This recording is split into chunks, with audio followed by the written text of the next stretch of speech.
All right, welcome back to another episode of Blown Coverage. Week 14 is upon us. We have some great games to get to. Obviously, we have Texas A&M, but I think we're in agreement we should probably end with that one. There's so many great games, and I don't even know if in our time here we're going to be able to get to them all. But I'm really looking forward to it.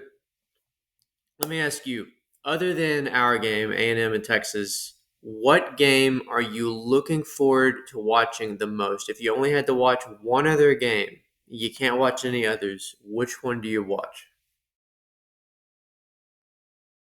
Hmm.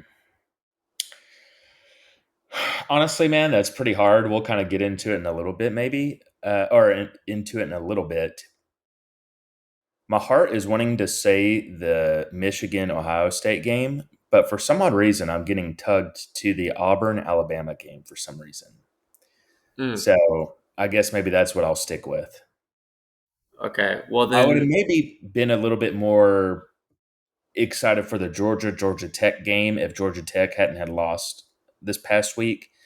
Maybe an honorable mention. okay, you don't get to just name all the games. I'm looking forward to all of them too. I said you get to choose one and one only. So it sounds like you're leaning towards Ohio State, Michigan. Is that right? No. I'm going to say Alabama Auburn. I'll just say Alabama Auburn, and I'll leave it at that. Okay. So then let's start with that one. That game is always one of the best games. Yeah. And what bothers me about it doesn't bother me, but if you look at the way the games are structured this weekend, Hmm. every time slot starting with like 11 a.m. on Friday is pretty good. And then you get to the 6:30 window on Saturday, and it's pretty much just the Alabama Auburn game, which to you, I guess, would probably be better because you only can watch like one game at a time. But once we get to that 6:30 window, rivalry week is just going to be kind of over, and it's just going to be Alabama Auburn. But either way, there's going to be so much on the line, and that just adds to the pressure of the game. And You can yeah, maybe throw in there the UCLA USC game, but that's a big maybe. So, but yeah. I for all intents mean, and purposes, yes, it could be a fun game to watch. You never know what could happen. But what I potentially, love yeah. about this rivalry, Alabama Auburn, so it's 5.5 as of now. The newest rankings haven't come out, so we don't know if or where Alabama is going to be ranked. I imagine they're going to be still number 10, maybe number 9.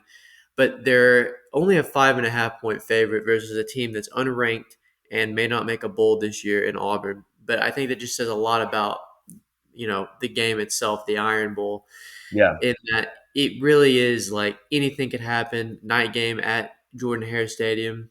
Yep. It's just great. And when I was looking at this game, like you could look at the stats, but the more I looked at the stats, it's like, you know what, this is pretty meaningless. Like this is not Yeah. a game where you can really look at matchups, although there are a few things you could look at.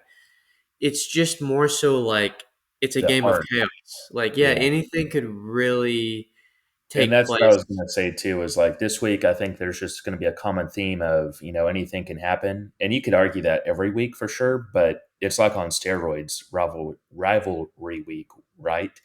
Um, with this one, like we've had many conversations throughout this year of watching football. This is like just been one of the craziest consistent rivalries. Like Auburn winning when they're not expected to, or Auburn or Alabama coming back, the graveyard or the grave digger uh, game. There's just so many of them. To be honest with you, it's kind of crazy.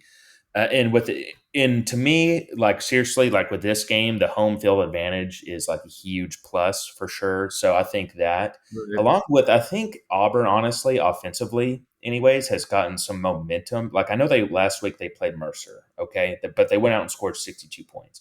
The week before that, they scored 38 against Vandy, which Vandy is not necessarily a pushover team by any means. And I think what it has to do with is like, I mean, not necessarily them firing Hugh Freeze, but they have started another quarterback in place of Jackson Arnold. And I think maybe they're able to just kind of scheme up things better for their offense with that quarterback. And I don't know. I mean, that was a whole thing for me was like, okay, what's stopping Auburn from actually being a pretty decent team? Their offense, right? And now this last couple weeks, they've been able to actually show the ability to score. And one of those games I know was against Mercer, but I promise you, if you watch the Auburn games earlier in the year, you would have maybe had a doubt if they could have scored 30 against Mercer. So I think that's the reason why I'm a little bit maybe more excited about this game is just because I'm curious to see where that offensive momentum goes with going in, playing against Alabama. So Yeah, it's weird to say, but I mean, Alabama, a team that was just the number 4 team in the country, is all of a yeah, sudden fighting for its playoff life. I mean, they exactly. lose here, they're out. So it just more reason for Auburn to play hard. Yep. But I am curious in Alabama. I'm sure they're thinking about this as well. But you just kind of don't know what to expect from Auburn, being that all of a sudden they do seem to have figured something out offensively. Yeah. And their defense, you would think, is still going to be pretty good, although they allowed a bunch of points to Vandy. So just not really Yeah. sure what to expect. Hmm. But regardless, as a neutral, I hope it's a good game and not one of those where Alabama just came to play, Auburn didn't, and then it's like 27-0 at halftime. But yeah, I agree with you. This is, I would say, it's probably in my top three as well for games that I'm looking forward to even though it's not a ranked matchup, it's just so much could happen that could just Hmm. disrupt the playoffs in general, and it would just be a major story. So, For sure. And honestly, it would really kind of suck for Alabama too, just because like we've given them so much praise throughout the year for the right. gauntlet of a schedule they have done, and just how I mean, listen, I know the Florida State loss happened, but other than that, I mean, it's like pretty much almost flawless, you could say. Okay, and I mean, they barely lost to a really good Oklahoma team. That's probably gonna. I mean, we hope. Well, could be in the playoff. I'll say that. Okay. So it's like with that kind of schedule, I mean, what more could you ask for, in my opinion, to be honest with you? I agree, and I know I kind of just said this, but another way to phrase it is it's wild how Alabama, if they win this game, they're in the SEC title game, and by the way, Hmm. probably favored to win it. No matter if it's against Georgia, then maybe not. But if it's against A&M, they'll Yeah. probably be favored by like 2.5. If they win this game, and they go from that to if they lose this game, they're just out of the playoffs entirely. It's literally all comes down to this game for Alabama. So, Oh, yeah, for sure. yeah, Which is insane, to be honest. Yeah. I mean, really. yeah, yeah. So Okay, so what would have been your pick, I guess? so that's what I was gonna say. It's tough for me as well. I would probably One say game. I know. I don't want to do like you and just say every game. I think you probably have to go with what is probably the best rivalry in all of sports, and that is Ohio State Michigan. Oh. And it oh, you don't agree with that? I mean, a lot of people think it is the number one. I mean, look, I'm willing to listen to arguments about that. It's not like a hill I'm going to die on, but I was listening to Joel Klatt, and he was making the point of it might be the best rivalry in all of sports, but even if it's not, this is one of the best eras of this specific rivalry with Oh, everything I on the line. now I'll die on that hill. I would agree with that. I mean, Yeah, it's just yeah, that it's been amazing. I don't know if I would die on the hill of it being the best rivalry, but I don't know. I'd have to take a look at it. And honestly, you could even argue like just within the last 10 or 15 years, like, listen, I get the Michigan Ohio State rivalry is like one of the best, and I do agree with that. But just think about like how like the Auburn Alabama games. Just think about like the kickoff return, the Gravedigger game. I I really want to say I'm forgetting like maybe one or two. I mean, there have been some crazy Auburn Alabama games within the last 10, 15 years. Okay. Or yeah, 10, 15 years. I mean, it's been insane. So not to say that there haven't been some elite moments for the Ohio State Michigan game. They haven't been necessarily close games, but as far as just like, holy crap, did that really just happen moments as far as football goes? I would have to give the edge to the Auburn Alabama rivalry. But also, my heartstrings yeah. go out to the A&M Texas game. And, I don't know how long people have really felt Ohio State Michigan has been the number one rated. rivalry game. I don't know if that's been just a historic thing or, I don't know when that notion got started, to be honest with you. I would say, how would people view our rivalry if we had continued that? That's my question Right. because I agree. that would be my only question to that, right? I mean, it's insane. Like, I don't know. I don't know. But anyway, continue. So yeah, there is what's going to be so much fun about it is, and this is another thing I listened to on Joel Klatt is no one on Ohio State on their squad has beat Michigan, and then no one on Which Michigan is has lost to Ohio insane State. It with is the insane, with the amount of talent and just like what like a championship team last year. I mean, it is insane. right? And Ohio State is favored in this game. What are they favored? Like 10.5 or something? I think it's at 11 10 and a now. half. Or Okay, hold I on, see excuse me. I'm sorry. 9.5. 9.5. Yeah, so that's the one. It's at Michigan. I hate that it's at 11 o'clock, but all the Yeah, I do Big Ten too. games are going to be the biggest ones are always going to be at 11 because of the way their TV contracts are. Whatever. I don't know. This is going to be fun. I personally don't. It's just one of those things where anything could happen. But Ohio State has just been so good. I don't know. I know you looked more into this game. Do you have anything to say about it?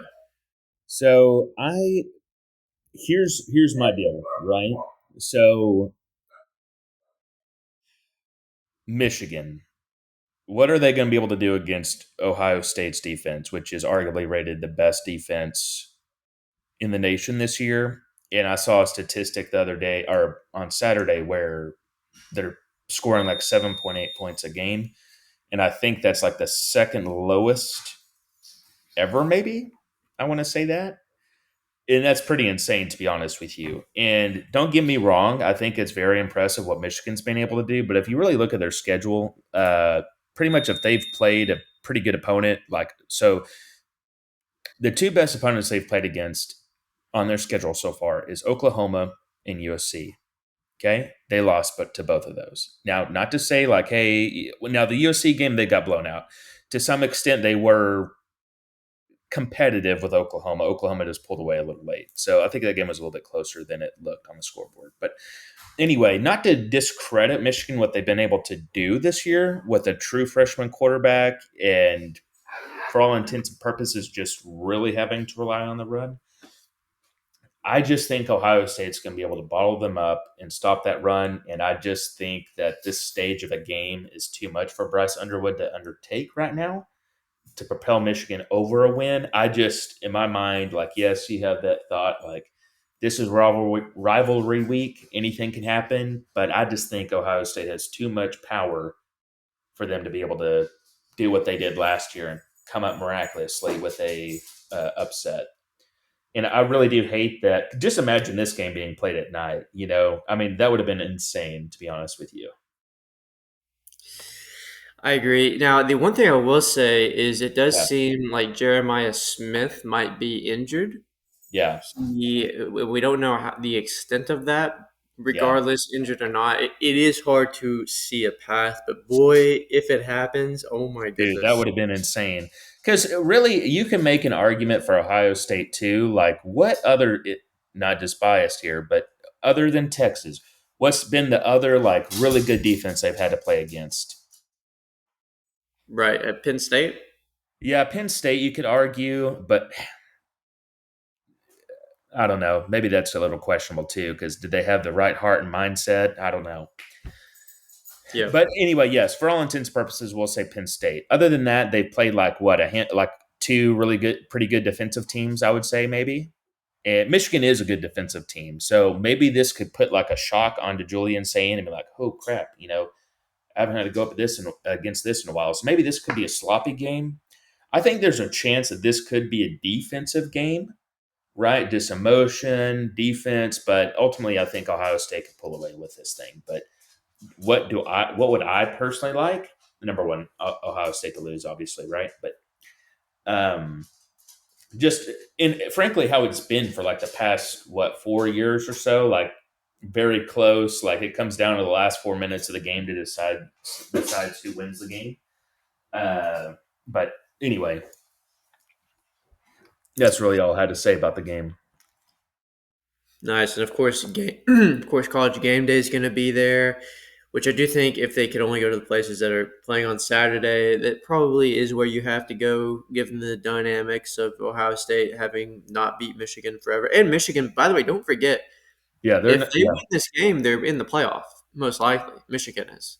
Oh I yeah, don't know for who's sure. going to bump out, but Which if Michigan is able to pull off this win, I even think almost to an extent you have to give Sharon more credit for Michigan's season that they've had with a true freshman quarterback and right, just what he's been able to do. Because I mean, in the regular season, they're 9-3. Okay, and however, you could argue that they maybe have had a less difficult Big Ten schedule. That is still quite the accomplishment with a true freshman quarterback. So for anyway, sure. credit to them regardless. But it'd be huge. I mean, like insanely crazy for them to go 10-2 this year for sure. Agreed. Yeah, it's gonna be a fun one. Let's move on to the 2:30 slot on Friday on ABC. It's gonna be number four Georgia against Georgia Tech. I imagine Georgia Tech after falling out of the, or I'm sorry, after losing to Pitt. They were at 16, so maybe they stay in the top 25 and they'll stay around Hmm. maybe the 25 range. They're kind of in a similar spot to Michigan in a weird way. Now, in a much worse conference, so I don't think it would work out the same way. But if they Yeah, were to pull out a win versus Georgia, they would have an argument for, hey, we're 10-2. I don't know if they still have a shot to be the ACC title game. I think they do technically, according to the math, but very unlikely. So, I would say enjoy this one because this may be the last year in some time that this is competitive. yeah, right. Thinking back to 5 years ago, this was kind of like a easy win for Georgia. It's like, oh, that's your rival, Georgia Tech. But Georgia Tech over the past few years has obviously been very good.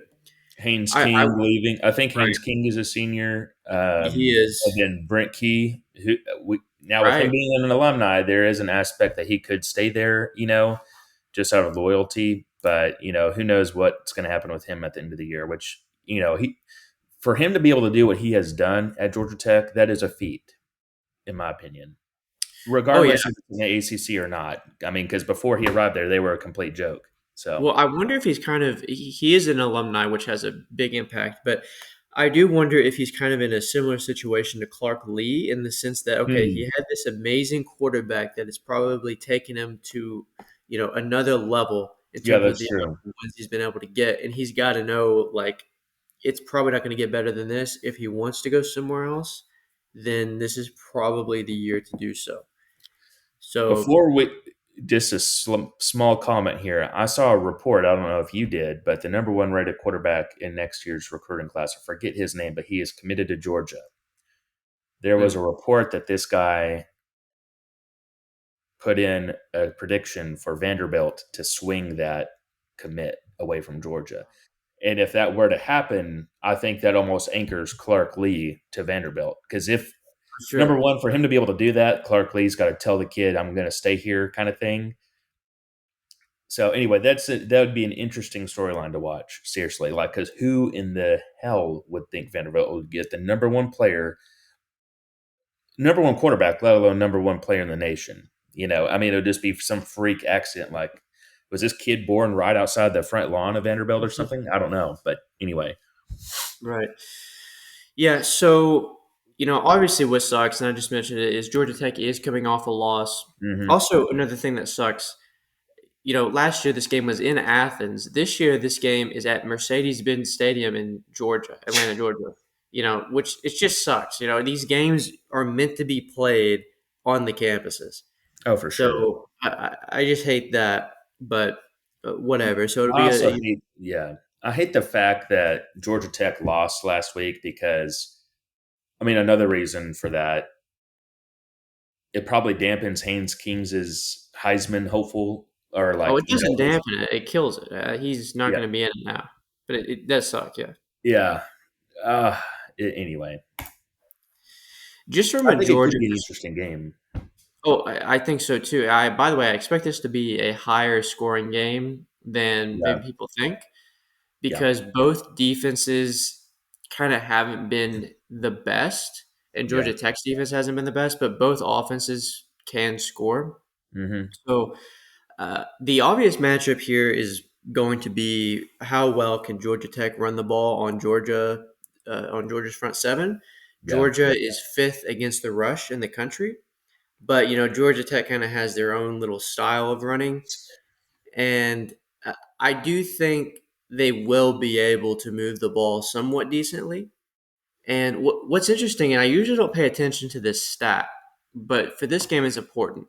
Georgia is number one in the country in success rate on first down on defense. The reason that is so important here is because the way Georgia Tech plays is they want to try to get 4 or 5 yards the first play of the down and get it to like a second and four, third and two situation. And that's kind of their game. But if Georgia's able to stop them on those early downs and they're like in more of the second and eights and like third and longs and force Haynes King to throw it, are they going to be able to do that? So that is something to watch out for. And it does feel like one of those things you're going to see early in the game. Like, okay, can Georgia Tech move the ball? So that's something to keep an eye on. But also for Georgia, just in their position, they're in like a weird spot where they may get like a double bye. And I don't know how this situation is going to be fixed, but it's very likely that they are going to miss the SEC championship game, but then come out of it the number four team in the country. So you get Yeah. two buys in a row, and like, should that be possible? So I'm curious to see the way the committee handles that situation. By the way, if Alabama, this is something else to talk about. If Georgia wins this game, and then let's just say Alabama and A&M play in the championship game, and Alabama beats A&M, so does that mean Alabama comes from number 9 down to number 4? Like, are they going to move them that much? I don't know. I don't know. That's Hopefully one something. of them loses and we won't have this predicament. Well, we'll see. We'll see. But In all either seriousness, I way, do think that this will be a challenging game. I think, like you're saying, maybe it's in the 20s, low 30s, or something like that. But there's something about Haynes King and his ability to extend plays, whether it be in the pass, and like you're saying, they rely heavily on the run game, right? I mean, that's just their forte. I think something that Georgia's doing better at immensely is just having a more complementary offense. Like, Frazier for them has been a really good running back, and it has just helped Gunnar Stockton just be able to, I don't know, kind of just go to this next level, I would say, for the last couple games. So I think it's going to be hard for Georgia Tech's defense to ultimately stop Georgia. My thing is with Georgia, I think there are going to be some points scored here just on both sides because I think it is going to be hard to contain Haynes King, whether he's running, throwing, whatever the situation is. The guy's got heart. He's going to go put it out there on the line. I do think Georgia's going to have an upper hand in here because everything runs through Haynes King, and Georgia's got athletes all over the field defensively. I know they have not been in the elite discussion. However, Kirby Smart can coach those guys to contain one player. I don't think it's going to be easy for them, but the road to victory for Georgia Tech is through Haynes King. Can Georgia control him? I think so. It, I'd be surprised if it were a game in the fourth quarter, to be honest with you. But hey, last year we kind of probably had the same thoughts, and they went to two overtimes, I believe. So anyway, right. Well, one of the problems for Georgia Tech is Georgia does seem to they've kind of figured something out. They're playing their best ball right now.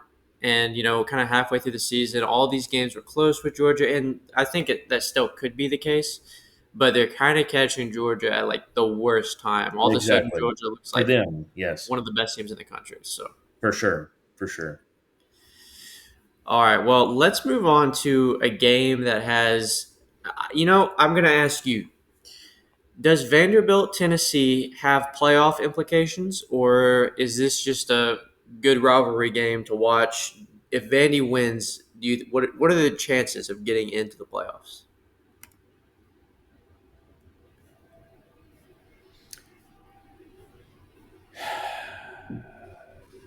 Vandy Yeah, looked good last week, blowing out Kentucky.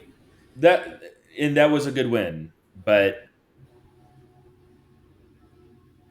the two teams that they have played that have like at this point their best win is Missouri. Okay, I'm not going to take that against them. Like that was a good win, but the other two teams that they have played that like up to this point that are still like okay, that's a pretty good team at least.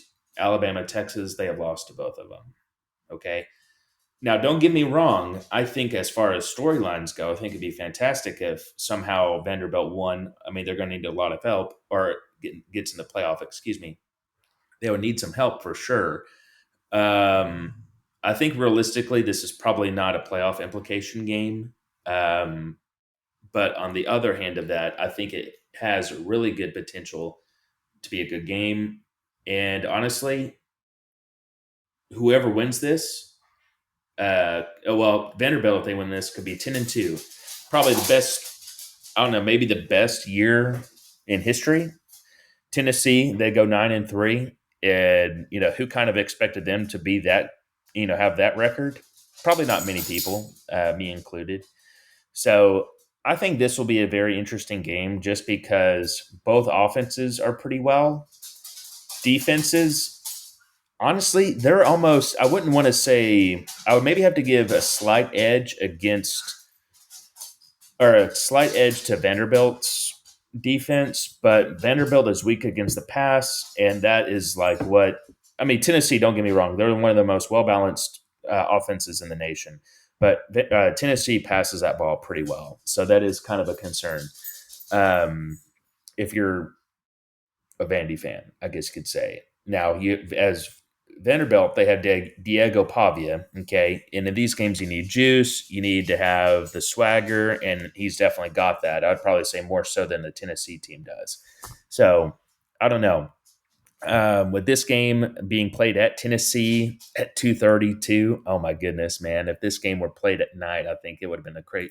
All these rivalry games just need to be like, they need to basically start these at 5 o'clock when it starts getting dark, go all the way up till 2, 3 in the morning if needed be, so they could all be at dark. But anyway, both these schools, honestly, where they're at in their journeys and whatnot, pretty awesome for them to be sitting here at this point, 9-2, 8-3. That's maybe like one of the best like years as far as the rivalry goes. Just as like far as Vanderbilt being this good, Tennessee being that good. Hmm. I don't know. I guess what are your thoughts? Yeah, I mean, I would just echo the sentiments. Tennessee favored by 2.5.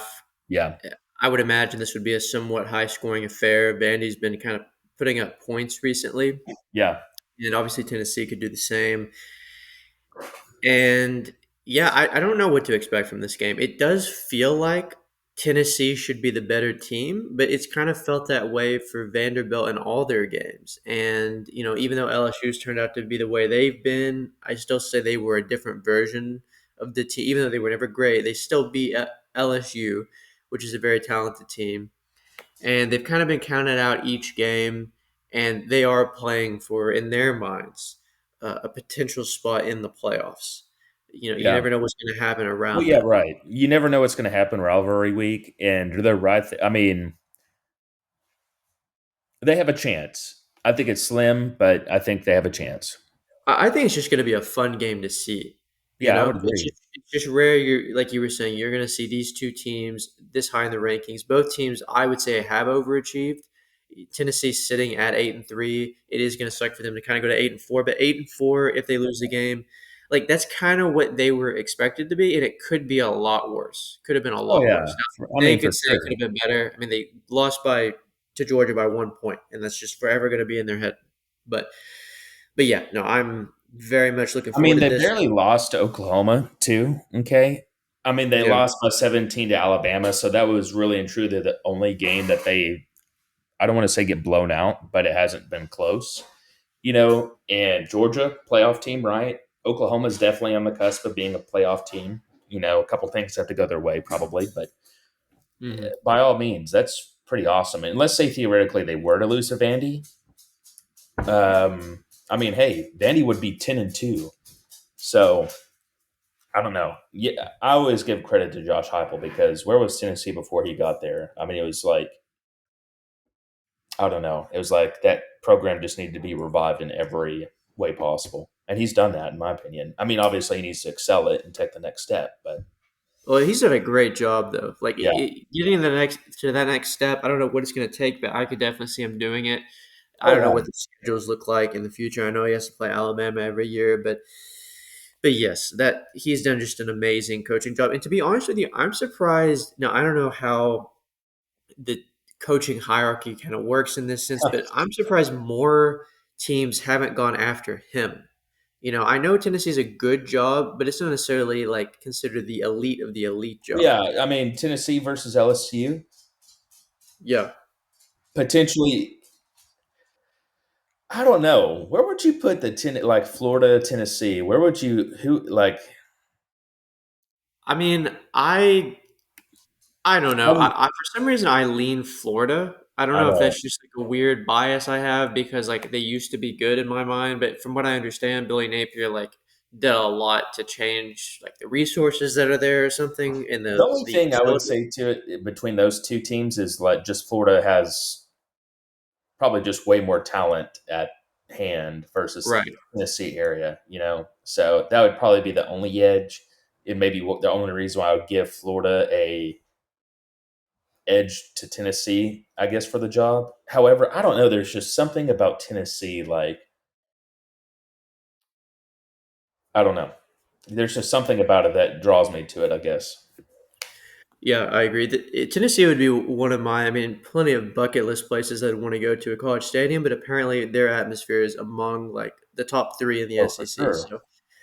So yeah, I'd want to see that. So, but okay, yes, that's gonna be an exciting matchup. This 2:30 window. It's too bad LSU couldn't hold up their end of the bargain because you had the potential for Vandy, Tennessee, LSU, OU, and then Oregon, Washington, all in the 2:30 window on Saturday.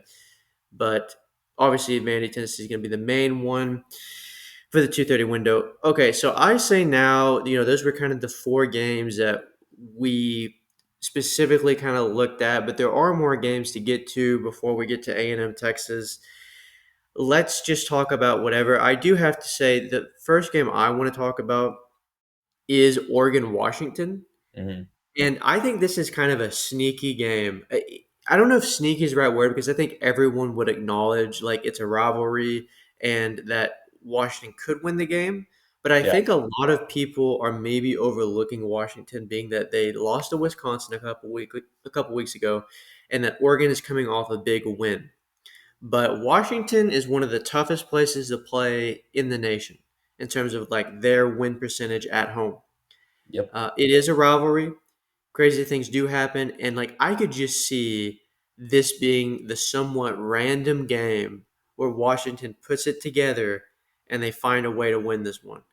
So 2:30, I'll be keeping my eye on this one, and yeah, that's really all I have to say about it. I don't know if you have more to say about it, but that's kind of like the four games we just went over. Those are the big four, and this is kind of like my fifth that I'll be kind of like, oh, I'm really intrigued by this game.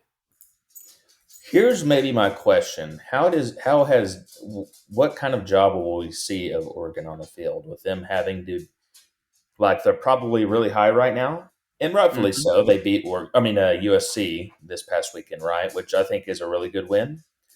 Where is their emotional state for this game?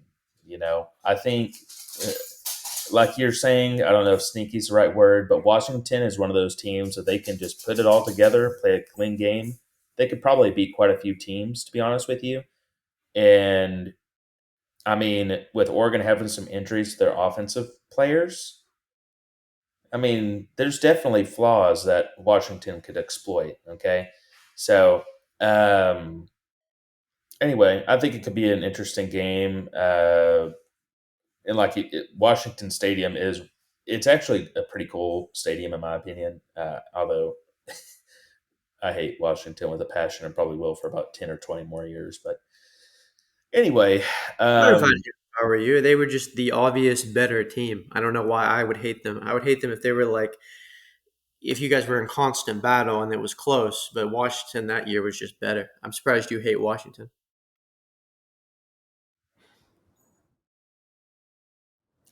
Well, I you mean, could you've argue only faced both like that years. one year, right? No, 2 years in a row. One of them was in the playoff. The other one was I think it was a Sugar Bowl or something. It was Oh, the well, in that case, maybe. yeah. Anyway, this that was me being dramatic, but anyway, I mean to your point, interesting game, good rivalry. That's my only question though. Where's Oregon's headspace at after coming off a high win against USC? Can Washington capitalize maybe if they have a couple slip ups? I do think Dante Moore is really good, but with him having some key weapons out, DeCorian Moore, I believe, is still out, if I'm not mistaken. I almost want to say their tight end was out this past weekend. I could be 100% wrong on that, so don't quote me. But anyway, It's a uh, lot happening there. were you done with that game by chance? Yeah, I'm done. You can go I on to whatever you I want to talk about. think the next game I would be slightly interested in to just briefly discussing is Ole Miss and Mississippi State. Maybe because of the Lane Kiffin situation. I hate to kind of feed into that, but you have to think like, where's the player's mindset at? With the Lane Kiffin stuff being so rampant across social media, are they fully locked into this game? Because you and I have both discussed about Mississippi State just being competitive. I know they're only 5-6, but listen, man, they've been pretty much competitive in every single game. Okay, I mean, minus the A&M game, the Georgia game. Okay, every other game been pretty competitive. Okay, so I think this game is going to be pretty high scoring. And my question or my main thing with this game is where is the team's headspace at concerning their coach? Are they bought into this game still? I'm sure Lane Kiffin's like, oh guys, I'm not going anywhere or whatever. But it's unfortunate to the players just because of Ole Miss what they've been able to accomplish this year. Arguably his best team because last year we thought that was going to happen with him, and then they kind of what's it called? Uh, Fumbled the bag, so to speak. But anyway, I think this has potential to be I think there's potential for Mississippi State to go in there and upset them. 100%. And, it's at Mississippi State. They would love Yeah, nothing more. They're fighting for bowl eligibility. yeah, Mississippi State has been good in all their games. They're yeah, competitive in all yeah. their games. I don't see why that would change here. And Ole Miss, I know that they've announced that they're going to have some sort of announcement after the game. I don't know if that means immediately after the game or if like it's the next day. But I think we are going to get some news this weekend on exactly what Lane Kiffin's doing. So that is going to be a story to watch. But I mean, can you imagine if Mississippi State does pull this off, and then that's kind of like Lane Kiffin's last game with Ole Miss? You know, that'd be For them, it would be very unfortunate, man. To be honest with you, just because I feel like it would leave a sour taste in Ole Miss's mouth. To be honest, and he's like yeah. kind of like we talked about in the last episode. He's kind of like the poster child for them right now. So Is there a chance that if Ole Miss loses this game, they're out of the playoffs? They'll be losing to an unranked team, so then that's going to kind of add to the logjam of two lost I teams. think we would have to at that point just assess who won and who lost. Right, right. Yeah, I would like Ole to Miss think, does. regardless, they would be in. But like you said, there's going to be a log jam, man. And you could even argue, depending on how this week goes, maybe even one or so. Like, let's say if Alabama lost, they'd be a 9-3 team. They would have to be in contention. If Texas were to win against A&M, they'd be 9-3. Oklahoma's 9-2. Vandy, if they win against Tennessee, they'd be 10-2, or if they lost, they'd be 9-3. I don't know. Man, it Too would many be things to think about. Yeah, pretty chaotic, but I would hate that for Ole Miss just because do they've I been feel like so good. yeah, exactly. Have they necessarily taken? Here's the deal: like the offense has not changed for Lane Kiffin. Like it's been explosive and very good each and every year. I feel like we're still maybe missing the step of like the defense taking the next step of being truly elite to really complement the offense. And I think Lane Kiffin's doing the best he can, and I think he's done a better job as far as that goes than Lincoln Riley has at USC. I don't think the defenses have been that bad, so to speak, but I don't know. Would you put their defense last year? Because they had a couple really good pieces last year's defense. It wasn't elite by any means. It was a couple notches ahead of this year's, I would probably say.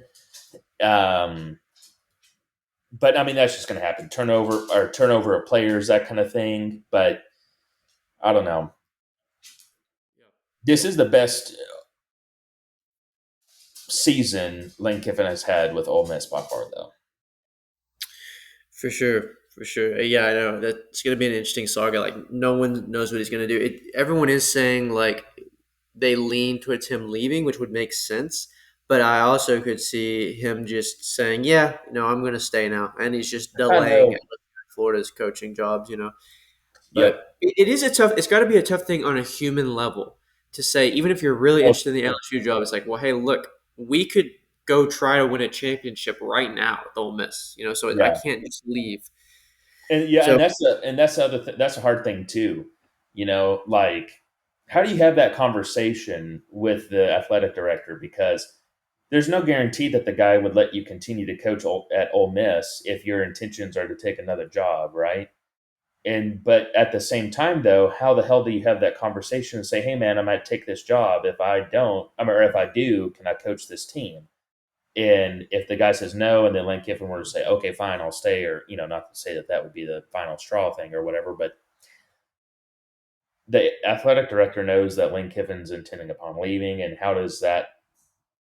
I mean, that it probably would get leaked out into the locker room somehow, some way, or something. Maybe I don't know, but anyway, there's a unfortunate dynamic going on in that locker room. I think.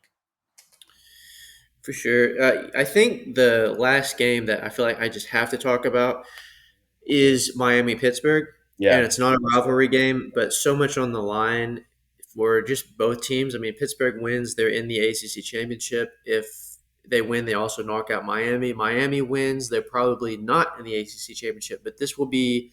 I imagine they're going to re-rank Pitt. I don't know, but I imagine they're going to re-rank them in the playoff committee this week, tomorrow. So it'll be a ranked win for Miami.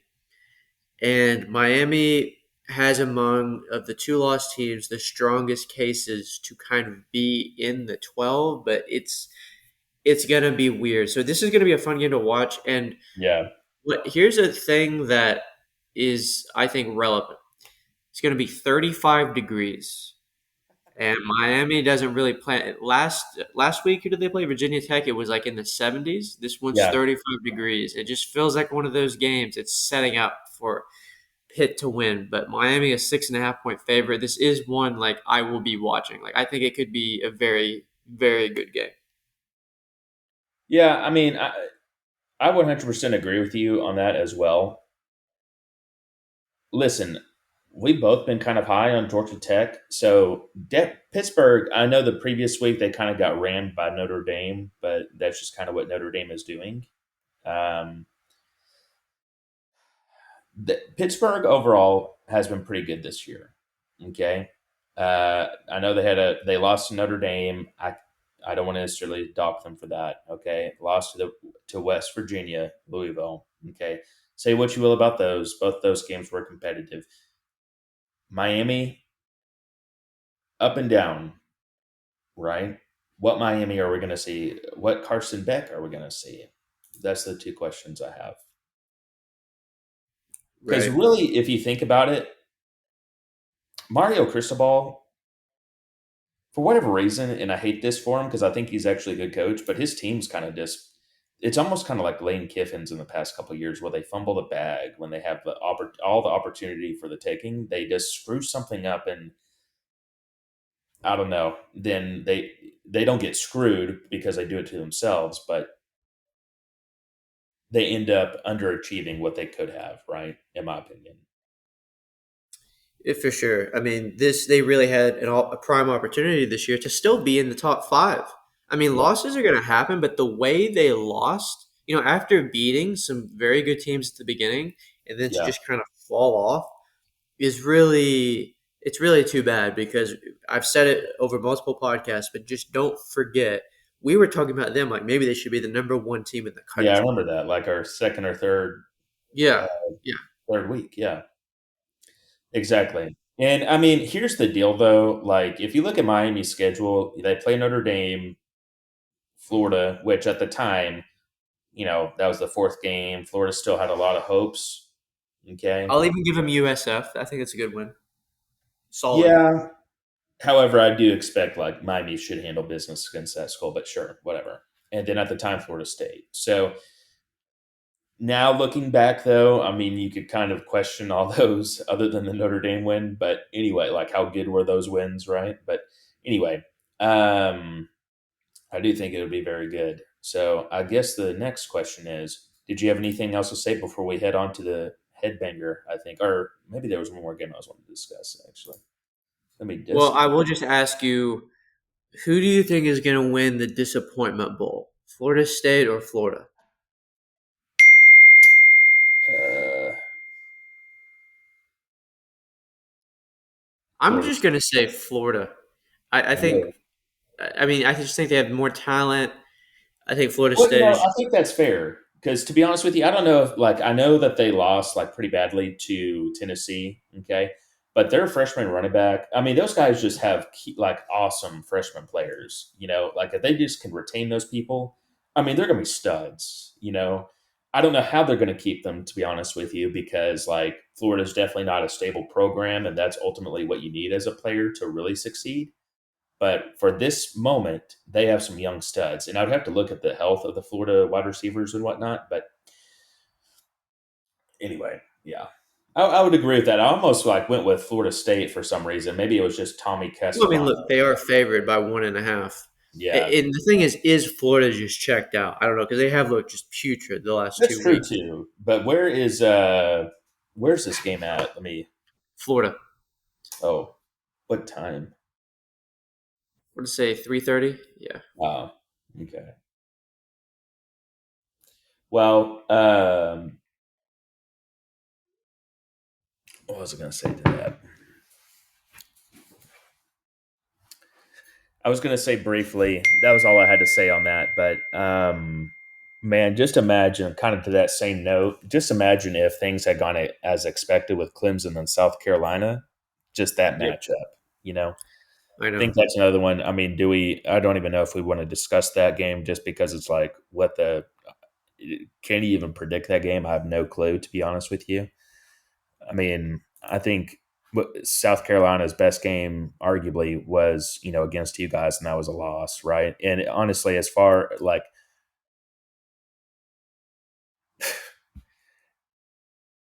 I mean, to be honest, I mean, how do you let a team come back 31 points? I don't know. It's pretty disgraceful. That was their best game, I think. And that was them basically quitting after halftime.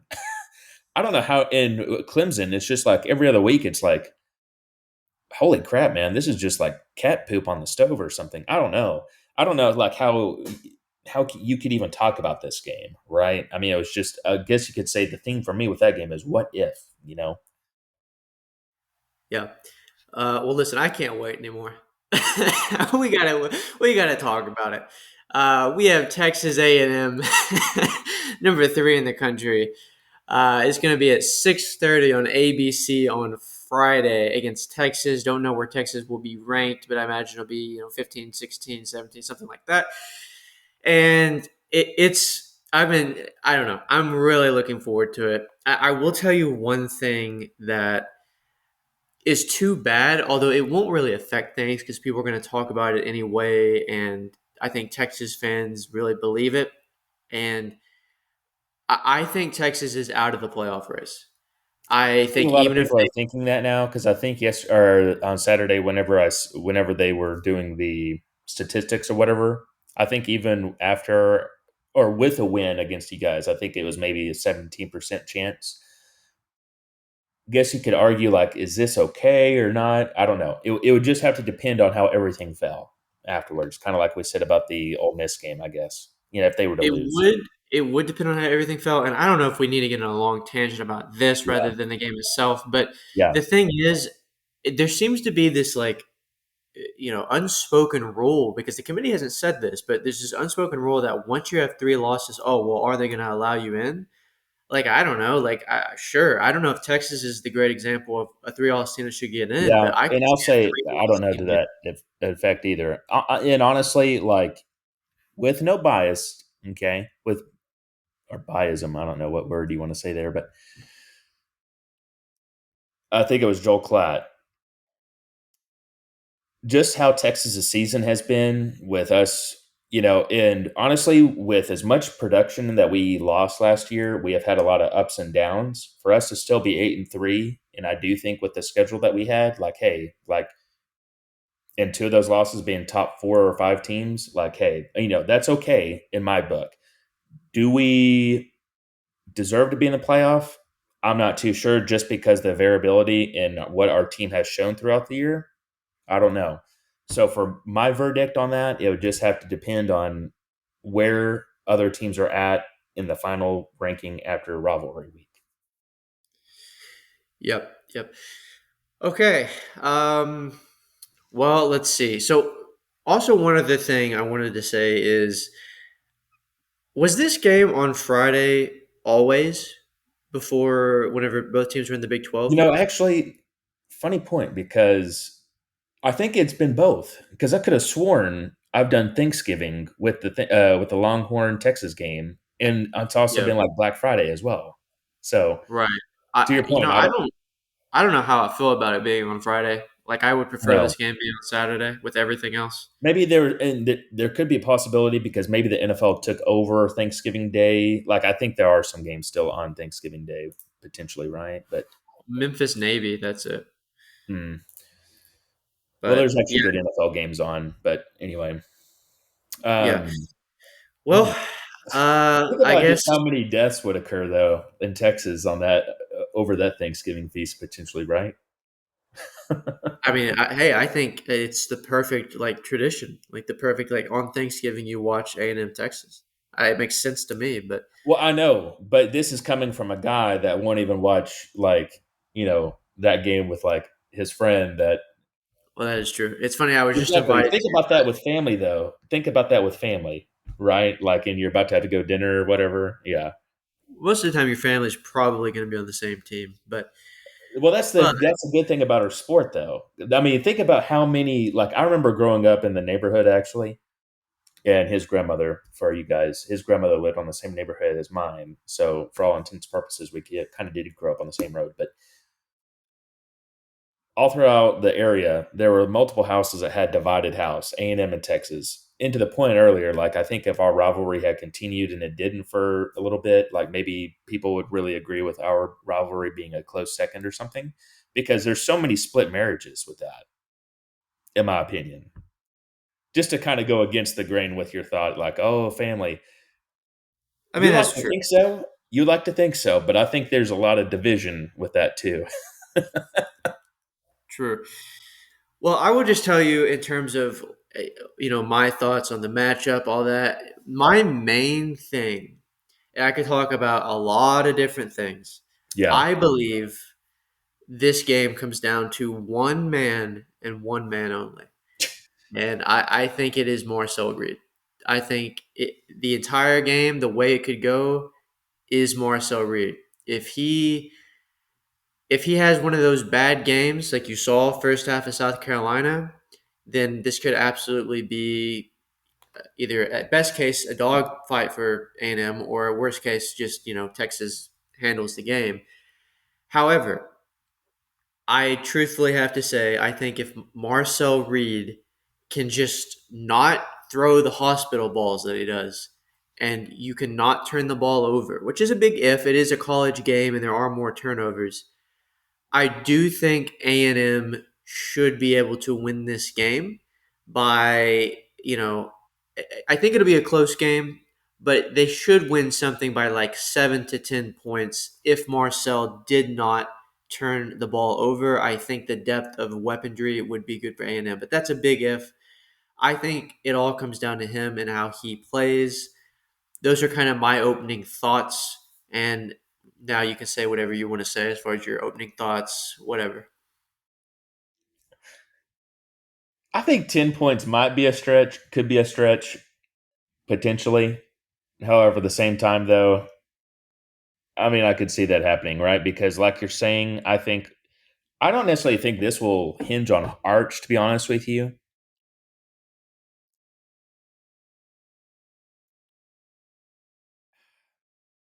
I don't even know if I would even want to consider this a what if because we have proven that we cannot run the ball against no matter who we play. But I think for us to have a serious chance to win this game, we have got to have some sort of run game. I highly doubt that could happen just because we barely had one against Arkansas, and your defensive line is a lot better than Arkansas's, obviously. So, in other words, it's all going to be put on Arch. And in this game, I don't think you can put it 100% on the quarterback like we've had to rely on him to do through pretty much every game, like this whole year. Because he's coming off a great performance against Arkansas. Actually, I guess you could maybe say like the last month or so, he's actually played very good. So you could always question like, oh yeah, victory or win or loss always depends on the quarterback. You could always argue that, yes. But in my mind, I don't want to say it's like set in stone that Archer's going to come out there and go balling, but how is everybody else going to play? Is our defense going to be able to hold up against the A&M wide receivers? And that's my other main question. You know, I'm not necessarily concerned about the defensive line and the rush game. I'm concerned about our secondary and the wide receivers just because this is probably the best wide receiver group you've had in the last several years. And you guys have a pretty good offensive line, right? With the offensive line, I think maybe you'll get a couple runs off, but I think it's mostly going to be I think what I pretty much would agree with what you're saying. How well is Marcel Reed going to play and be able to get it to the wide receivers? If our secondary can not be leaky, which is a big if because they have been leaky at times, uh, maybe we have a shot. And we are playing at UT. Okay, so I do think that is the first time it's been played at UT in 15 years. Years, yeah. Yeah, 15 years. So I mean, it's going to be huge, huge atmosphere. Um.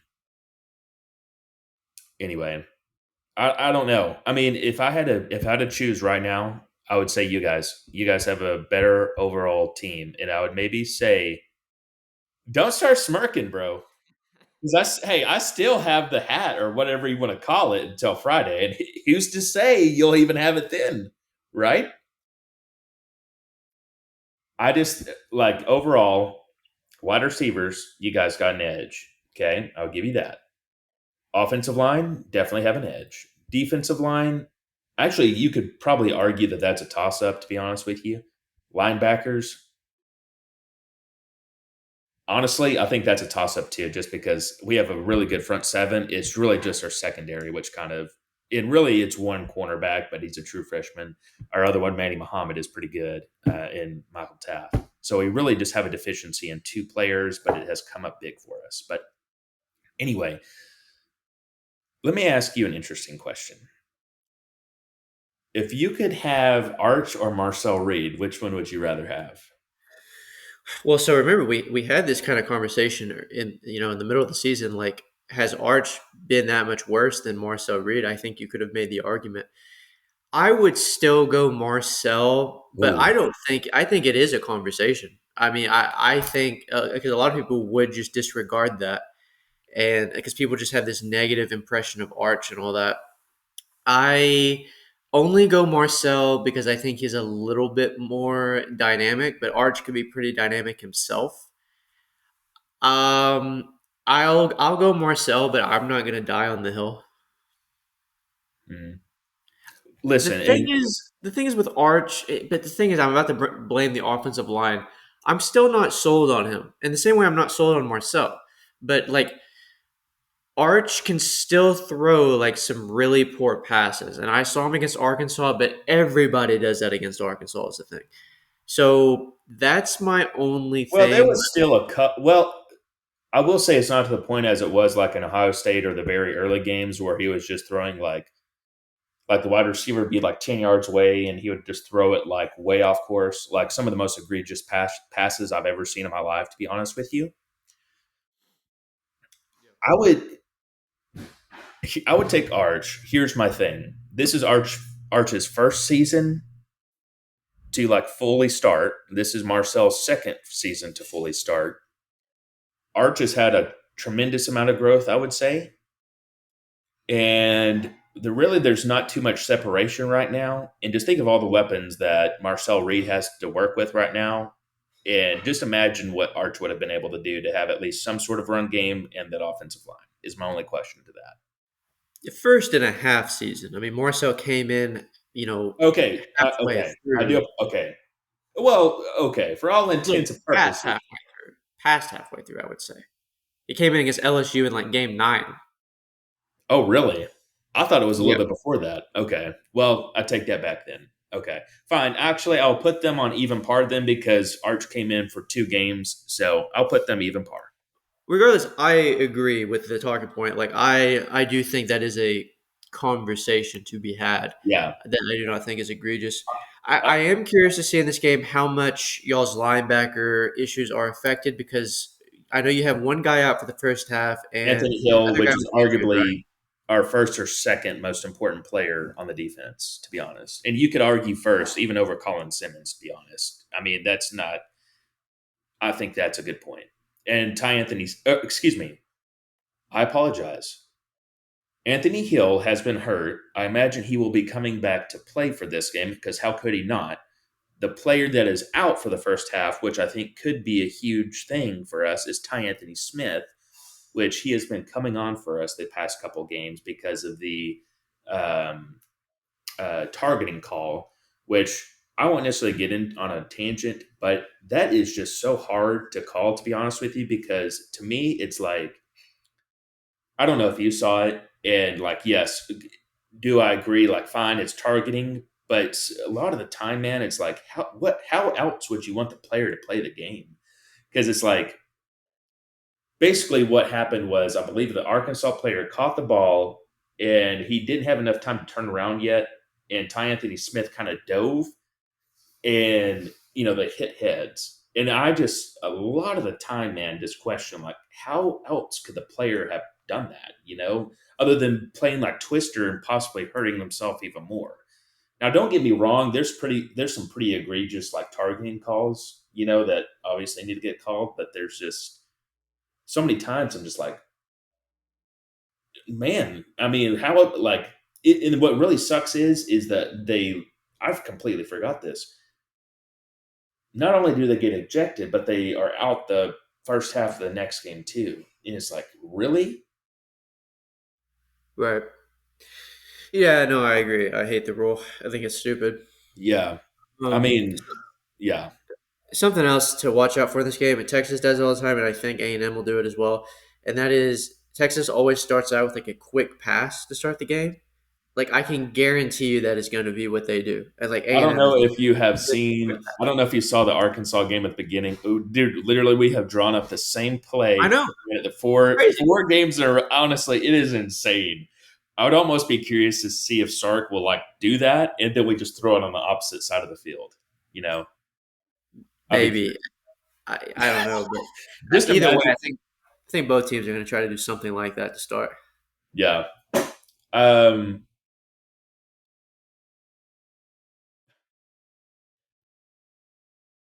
I feel like there's more to say, but I think we've covered everything for the most part on that game. Yeah, agreed. I mean, I'm kind of looking over the stats. I would I'm say glad one of our the game was at night, at least. I will say. you're glad it's at night. You said. Yes, Yeah, no, agreed. I think this game should always be at night as well, but for sure. we could say that about, I guess, Pretty much all of all the them. games. But yeah. I will say, I guess this is the final thing I have to say about the game is I'm curious to see how both offensive lines do. A&M has a pretty solidified, great offensive line, like one of the best I've seen since being in the SEC. Yeah, it's Now probably I the know best in that, the SEC. yeah, I know that Texas has a great defensive line as well, so I would expect them to get to Marcel sometimes, but then also Yeah. A&M be able to hold their own. I'm curious about the other side. I'm curious about A&M's D line against y'all's O line because you guys haven't over the past several games faced the D line quite Yep. like For sure. ours. And while Arch has looked better, it's also because he's had a little bit more time. So That's that's true. something to really Yeah. think about. And I know for the most part, the Georgia game, I mean, it just absolutely looked horrible. But I do feel like Sark has shifted the offensive play calling to like just basically realizing like, hey, we're not going to be able to run the ball. Hey, we can't protect Arch quickly. I feel like he finally came to that realization maybe the game before Georgia and started quickly dinking and dunking. So I'm curious to see how effective that game will be against you guys. Now we're gonna have to spread the field though. Okay, we're gonna have to spread the field. We're gonna have to, if we want to have a shot, we've got to have an explosive play against you guys, like down the field, right?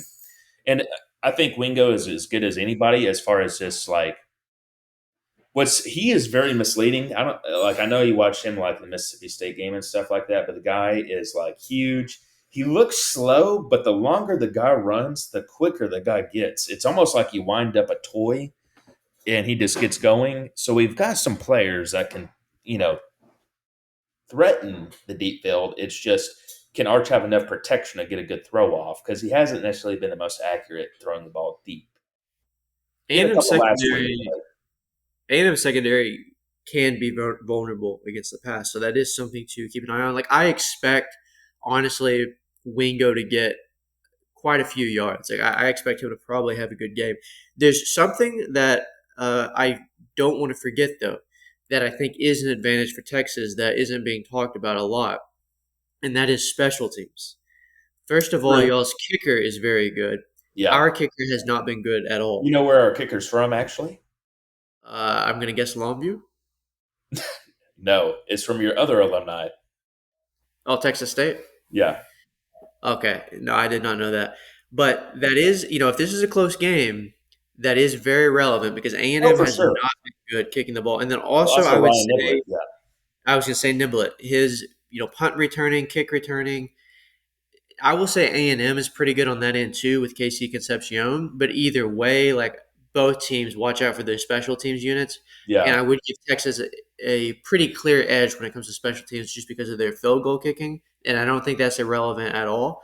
So that is It can something either else. be like a very high scoring game or a very defensive game, you know? So, always in these rivalry games where there's a lot of emotion, I always think special teams comes up huge. I will say, though, I think the only reason why people haven't heard of Niblett these last couple weeks is because people have realized, like, man, this guy's a real problem. And they have literally just done everything in their power to avoid kicking it to him. So, I mean, I expect you guys to do that too, to be honest. But maybe something happens and he gets one and he can field it and go off to the races. I don't know. Agreed. Okay, well, that's pretty much all I have to say. Anything else you want to say just in terms of the week in general, or do you want to wrap it up here? I mean, to me, this is my favorite week of college football, just because. I mean, like I said earlier in the episode, literally anything can happen, and just I think this week has gotten even better than what it was before, just because the playoff implications that some of these games can have, or not even for both teams, because a lot of these matchups, it's like unranked teams are playing against ranked teams, but the unranked teams are like for instance, the one that's coming to my mind right now is the Ole Miss Mississippi State game. There's several games that are kind of like that, or the Washington Oregon game. What other week stacks up like that? I know we had like one where it was like week 6 or whatever. I know, but at that point, you could still kind of recover from the season. This is pretty much it, right? And then it's championship game, or not championship game, but the path to the championship. So I've always liked this. The only thing I'll say, like that sucks about Texas A&M and Texas playing on Friday as opposed to Saturday, is just for example, if A&M loses, now I have to have that on my mind throughout the entire Saturday. It Ah, takes away a little bit. well, for whoever loses that game, because game day will be talking about it. I mean, it's going to be on. Oh my gosh, yes, I yeah. will be watching game day. If A&M loses, I'm not watching Which game. really sucks, by the way, right? Yeah, I mean, really yeah. and truly. And trust me, I was so like, whenever you guys won against South Carolina, like at the end of the day, I was happy that that happened, right? But I was like, oh man, this is awesome, you know? And then the rest of the day, I had to just see that shit on the screen, you know, where South Carolina came back and, or excuse me, A&M came back and won the game, you know? So yes, for sure. But that's ultimately, though, that's the awesome thing about rivalry week because it's so emotional and your heart's super attached to it. That's the part that's going to suck.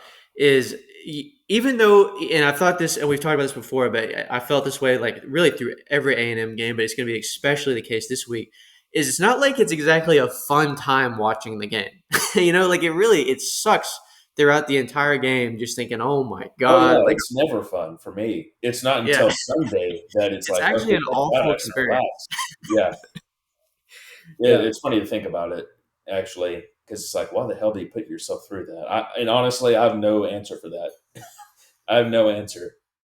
I was born into this, is all I can say. I was indoctrinated, so Yeah. Okay, well, I think that's a good way to end it. yes, And it's going to be a heck of a review no matter what happens next week.